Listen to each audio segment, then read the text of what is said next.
We have stock picks for you, some trends to watch. Bob Lang is here, President, Chief Options Strategist at Explosive Options. Thank you so much for being with us. Great to be with you. you. You have a lot to talk about here. I mean, what would you say some of the trends are that you're seeing in the market right now with this volatility? Well, a lot of volatility, and volatility is a trader's friend, right? And we've seen the VIX cruising up today. It's about almost 9% today, roughly 18.5%, 19%. We had seen higher numbers a couple of weeks ago, Nicole. We were in the 28, 29% area. But that is after coming up from the lows of about 14% all the way back in January. That seems like so far ago. But, this volatility, again, could be your friend. If you're waiting around for opportunities to buy stocks when they drop off, right? I'm looking at names like a Microsoft or even an Apple or something like that, some of these bigger names. If you're waiting for these stocks to come down, this is your chance to get in there. I thought it was interesting that you said when you look at the VIX futures, they're really less concerned about after April 2nd. Yes, interestingly enough, I looked at the VIX futures a couple of days ago, and we're all sitting at about 17, 18%, which, a lot of people are talking about, that April 2nd day is going to be the day where markets are supposed to implode or explode or whatever. Right. I don't see it happening. The market's telling you that that's not going to happen. So, why get concerned and worried right now? Pay attention to what's happening in the markets. If these market drops giving you an opportunity to get in, take advantage of it, because I think next week is going to be a completely different story. Look, after Monday's rally that we had, people started to say maybe no one was setting up and buying ahead of April 2nd. I mean, there wasn't anybody who said, I can't wait to load up and use all my cash ahead of April 2nd. There was nobody saying that because they were all nervous that the market was going to tank. Yeah. However, what I started to hear over the last, 24, 48 hours is that April 2nd may, in fact, be a good day on Wall Street because we'll have clarity.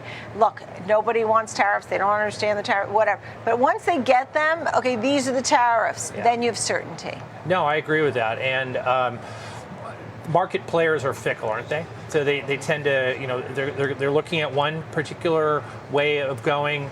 The market's going to go up. Oh no, the market's going to go down. And we get a lot of this volatility from day to day. Look, I think it's going to be, a lot of jokes going on the day before, right? Isn't it April Fool's Day? So we're going to hear a lot of people talking about, the tariffs are on, the tariffs are off. I fooled you or something like that. But, when it comes down to it, April 2nd is really not that significant of a day. I was actually quite relieved, sorry to interrupt you, that it was the first day that it was mentioned. They said April 2nd. I was thankful that it wasn't April 1st, honestly, because there's no room for jokes on Wall Street, particularly with people's money. Absolutely not. Names you're watching that you feel have some strong growth include, you mentioned Meta, Boeing, and The Gap. The Gap. Strong. I mean, these are names that you think have upside potential because they've had strong growth? Sure. Well, let's take a look at The Gap here. They had great earnings a couple of weeks ago.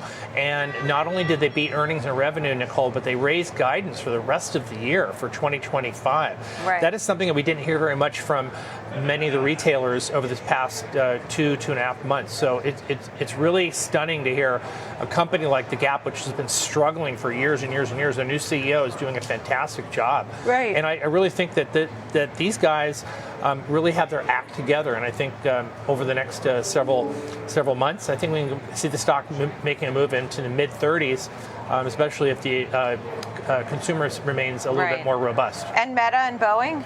So Meta I like because, look, they're spending a lot of money. They're doing everything right when it comes to advertising and with Facebook and with Instagram. They're making money hand over fist. And I think that every opportunity to buy this stock, Nicole, look, it was off 20% from the highs just about 4 or 5 days ago. I know it's down a little bit today. Right. But I think you look at this particular stock, this one being the Mag 7 stock, that really has my interest the most, more than Nvidia, more than Amazon, more than Alphabet. Right. This is the one name that I think you can really make a lot of money off of the dips, like it is today. All right, so I'll leave Boeing, Meta, and The Gap. You also are watching some of the financials, names like Goldman Sachs and JP Morgan leading the way. Goldman Sachs just trimmed its year-end target, but still is above 6,000 on that target. What do you think we'll hear from the financials maybe in the next earnings season, or where these stocks could be going? Well, a couple catalysts here for the financials, Nicole. I think the first catalyst is the fact that Trump administration has said they're going to cut regulations across several different industries, and the one industry that we've all heard Jamie McDiamond from JP Morgan complaining about for years. Please get these regulations away from us. We can really drive shareholder value without having these restrictions and limitations on our company. And I think that that is one area where that's going to work. We're also going to see work in the IPO market, Nicole, and also I think M&A is going to be a big thing for some of these banks. We're talking about Morgan Stanley, Goldman Sachs, JP Morgan, along with Wells Fargo and Citigroup. These are the companies that are going to do really well. This is what we've been hearing, but where is it?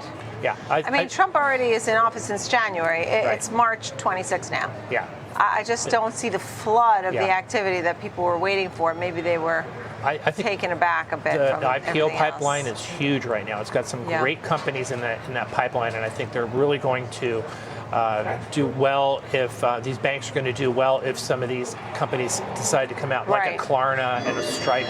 Just two particular names that are going to get a lot of popularity when they come public. I do hear a lot about the IPO pipeline ready to go, but it's just I'm waiting for them to all pile in here. That being said, last but not least, when you look at the resistance levels, you know, people got a little excited earlier in the week with the S&P moving higher. They started to talk about 5,800. We're back to 5,700 today, pretty much. You know, NASDAQ too was in correction territory, right? Some of your thoughts. 5826. That's the level that I'm watching on the S&P 500. And what is that? Why is that important? That's a 50% retracement level from the all-time highs down to the recent lows at 5,500. So you get up to 5826 level. That's going to be a decision point for market players to figure: are we going to go up or are we going to go down? If we end up going down, we want to put in what's called a higher low in the chart, which would be above the 5,500 level but below the 5826 level. So you got a 330 point range where we can put in a low, bounce off of that low, come right back up again, and if we get above that 5826 level again, Nicole, off and the races. NASDAQ, did you have a target that you're looking there? Yeah, 19,200 is an area where I saw it on the downside, where I see some good support there. To the upside, we got to get above 20,200. Once we get above that area, then I think we have some upside to go. Yeah, I mean, there was some excitement. Higher lows, I mean, higher highs would have been great too. We started to see a little bit of it, but starting to give it back, at least today, with the tariff worries. Okay, Bob Lang, great to see you in person. Thank you so much. Bob Lang, President and Chief Options Strategist at Explosive Options.